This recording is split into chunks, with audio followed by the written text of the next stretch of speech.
Jadi ini neneknya nih mau beli apa? Beli roti pakai uang cash. Nggak boleh. Jadi lucu, negara Indonesia harus QRIS. Jadi nenek yang seperti ini nggak ada QRIS-nya gimana? Penjelasan Bank Indonesia soal nenek ditolak bayar tunai saat beli di gerai roti. Bank Indonesia menegaskan penggunaan mata uang tunai sebagai alat transaksi pembayaran masih sangat penting di Indonesia. Hal itu disampaikan Kepala Departemen Komunikasi Bank Indonesia, Ramdan Denny Prakoso, saat dimintai tanggapan terkait nenek lanjut usia yang transaksinya ditolak salah satu gerai roti karena membayar menggunakan uang tunai. Denny mengatakan, BI memang mendorong masyarakat membayar secara non-tunai karena faktor kecepatan, keamanan, kemudahan, mudah, dan handal. Penggunaan non-tunai juga dimaksudkan agar masyarakat terhindar dari uang palsu. Namun demikian keragaman demografi dan tantangan geografis serta teknologi Indonesia maka uang tunai masih sangat diperlukan dan dipergunakan dalam transaksi di berbagai wilayah, kata Denny saat dihubungi Kompas.com, Minggu, 21 Desember 2025. Dalam keterangannya, Denny menyinggung ketentuan mengenai larangan penolakan itu tertuang dalam Pasal 33 Ayat 2 Undang-Undang Nomor 7 Tahun 2011 tentang mata uang.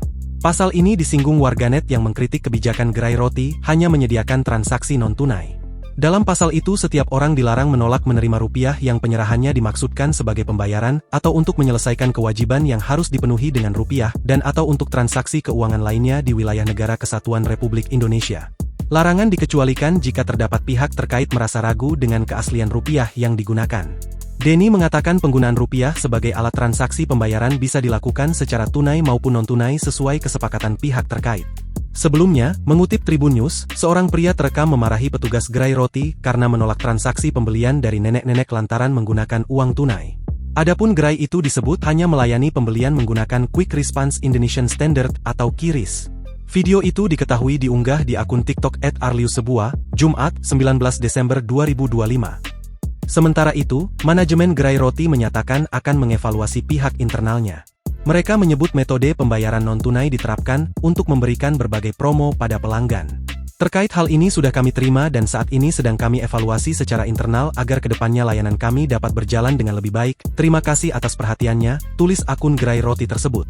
Itu ada pilihan di transaksi sistem pembayaran kita menyediakan ada dua cara, bisa cash, bisa tunai, bisa non-tunai. Jadi masyarakat punya pilihan gitu ya, mau pakai tunai, mau non-tunai tergantung kenyamanan kita. Sebaliknya pedagang dia juga punya opsi gitu ya, sesuai dengan kenyamanannya. Tetapi yang diterima tetap rupiah. QRIS itu Bapak Ibu itu hanya kanal. Download Tribun X sekarang. Menghadirkan lokal menjadi Indonesia.